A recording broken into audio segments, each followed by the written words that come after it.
Hello, everyone. Good to be with you again. This is my last video about World Bank loans to India. In it, at the end, I have a recommendation about how we can better use the money that the World Bank gives to India. But before that, very quick summary. India has borrowed money from the World Bank for decades, and that hasn't changed under Mr. Modi. Last year, in 2022, we borrowed $4 billion from the World Bank. And when you look at the World Bank website, you can see that several projects have already been approved in 2023. So the borrowing continues. India no longer gets loans from the World Bank at very low interest rates because India is not so poor as it used to be. As India has become more prosperous, India now gets loans at the standard interest rate of the World Bank. That interest rate is still below market, so it's still a good deal to borrow money from the World Bank, provided you need to borrow the money from a foreign source. Third, what we find is that India does not use the money from the World Bank well, not as well as it should, not as well as it can. And what I showed you or what we discussed is that the problem is mainly in the states. It's not in the union government. The union government borrows the money, and most of the money from the World Bank is passed on to the states, and the implementation is done by the states.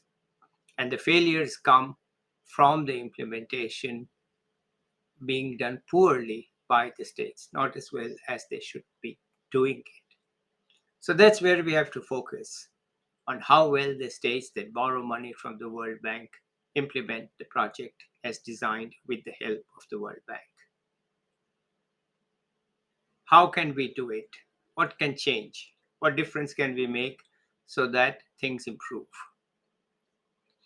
Well, the good thing is that the World Bank provides a lot of information about each and every project that it is thinking about, that it is approved, and that is being undertaken, meaning that the information is available even before the project design is complete, even before the project is appraised. Now, I'm not saying that the World Bank has full disclosure, but it discloses a lot of information. Much of that information remains on the World Bank's website because most people don't know how to use that information or perhaps even to understand it because it is using World Bank jargon, which may or may not be known to many people. So, my suggestion and recommendation is that qualified, motivated people in India should learn to understand the World Bank's website, learn to understand where the information is available, and figure out a way of communicating this to the Aam Aadmi, to the average person in their state, so that the local person, the average person, already knows what's happening. And the World Bank's a credible source of information, and so the state government cannot deny it.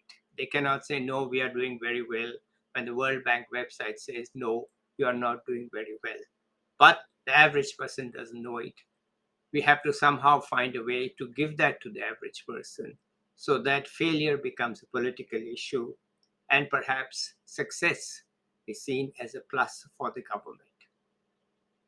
So it's up to the local people to do this, qualified local people. It doesn't require a very advanced degree, but it would help. Now, I'm not at this age capable of undertaking this effort, but I'll be happy to help anybody who wants to do it, who's interested in doing it. And I can lead you very quickly and easily to the World Bank website and help you understand what exactly is being said there. So if you're interested in it, please be in touch with me. Otherwise, this is the end of my set of videos about the World Bank loans to India. And after this, I will begin another series which will be about the Indian economy. See you then. Till then, bye.